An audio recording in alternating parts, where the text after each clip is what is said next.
All right, so you're looking up liposuction, you're saying, how are they sculpting these muscles? How are they getting the shape and definition? So I'm going to show you the basic principles behind it. Always check with your surgeon. I'm making this to apply to anybody who wants to learn, but please always check with your board-certified plastic surgeon. Let's jump into it. Okay, so to understand how we do sculpting and muscle shaping, I think it's really important for us to actually talk about a totally normal, well, not normal, a really in shape guy, all right? And if you've got a really in shape guy, he's got a really good midline, he's got at least a 4-pack, maybe a 6-pack, just depends on what's going on. But let's sort of look at a cross-section of this to sort of discuss it. I've got skin, I've got fat in blue, and I've got my muscles in brown.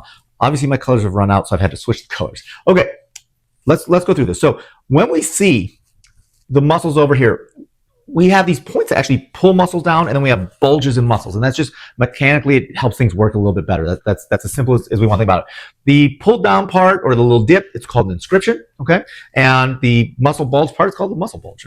Just go with it. How do we see it? Well, we see it because we actually have our fat and skin that lays over it. And we can see by looking at the distance of the fat, the muscles underneath. All right. Now, in a really in shape guy, he's got a really, really low body fat. We don't have a lot of fat there. So the skin becomes very, very pliable, and it actually really is malleable to the underlying muscles. So you really see that definition, right? Because there's not a lot of space in between the muscle and the skin because there's fat is not a lot. You got a low body fat percentage. That's what that means.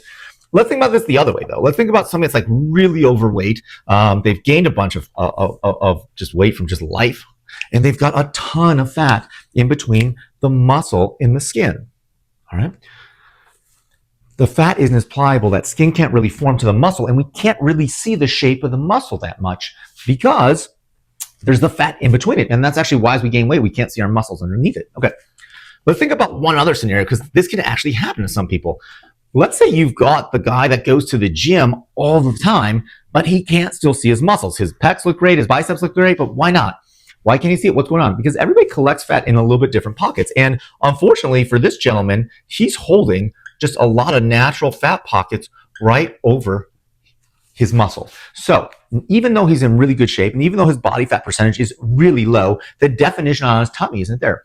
And that's one of the, I think, the easiest cases to understand how we can make muscle. We're actually going to come in and we're going to preferentially just liposuction in these inscription points where we would expect to see a dip. And by doing that, then the skin's going to snap back down and actually conform around that muscle, highlighting those inscription points or the definition, mapping it out on its whole musculature, so it's very natural, and that creates shape and definition. And we can use that for men or women. For men, we typically go a lot harder, and for women, it's more of like a soft, natural Pilates.